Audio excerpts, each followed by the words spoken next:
Just remembering Tupac Shakur, he's one of the greatest hip hop slash rap artists that ever graced the stage, And his song, I See No Changes, I wake up every morning and I ask myself if life is worth living. Should I blast myself?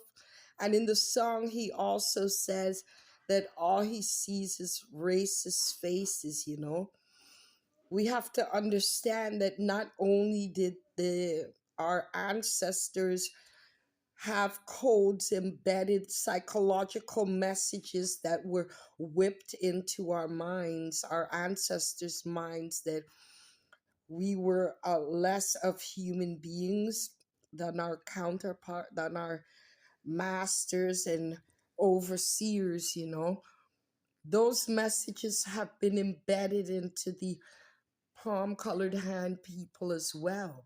So they too have to break generational cycles, you know what I mean? And I want to say that that's the only song where I tend to disagree with Tupac Shakur. I say this because he says he sees no changes. But I believe that anything can be changed. If there's a way in the door, there's also a way out of the door. And I know it's going to take a lot of work. And there's some of us from the Black community who are not ready to face changes, or they're afraid to step out and say it's time for a change. It's time that Black people living in Ontario stop getting nervous or jittery when they hear a police siren, or going through microaggression when walking in a store, or knowing fully well that they're denied a promotion based on that invisible reason, which is the color of the skin. But if we don't use our voices and we don't say we've had enough, then our silence spells compliance, and that is why I encourage and I implore the Black community and those from other cultures who understand the struggle that our people have been through since the transatlantic slavery began in the 1700s to come out on April the 11th down at the Legislative Assembly grounds of Ontario. Come out and use your voice. We can make changes, but we can't do it alone. We need to do it together. You done know. We shouldn't be afraid anymore. We can use our voices and unite the community. You done know.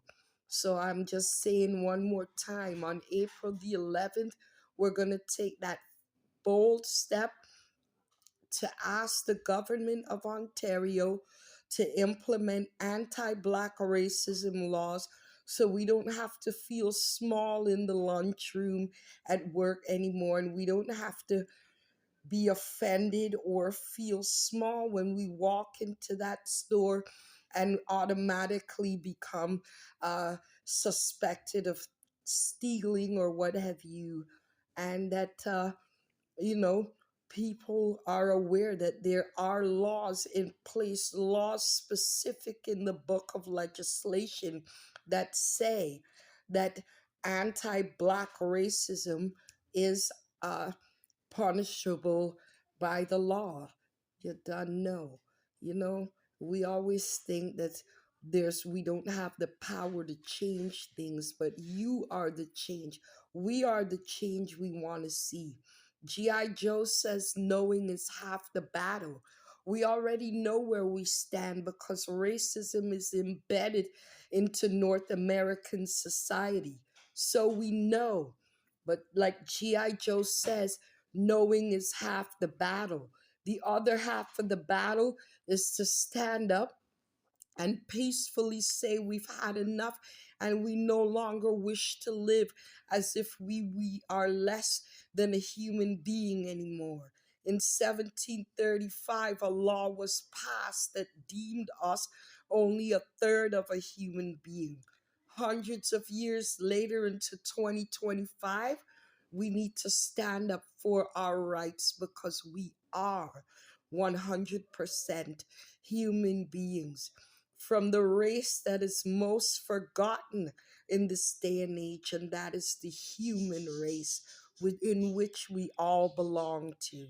So please come out on April the 11th at 111 Wellesley Street at the Legislative Assembly grounds of Ontario. And let's use our voice, you done know. 1 to 3 p.m. If you're taking the TTC subway, the location is only 7 minutes away from the museum subway station. Log on to our website at Black People United for Change.ca. There's parking locations nearby. However, you get there, as long as you're alive and ready to stand up and say no. You know that song from Harriet Tubman? We're gonna stand up, take our people with us. Together we are going to a brand new home. Far across the river, I hear freedom calling, calling us to answer. Gotta keep on keeping on. You done know April the 11th. Stand up. And I want to see my people with me on that day at the Legislative Assembly grounds of Ontario. Power to the people.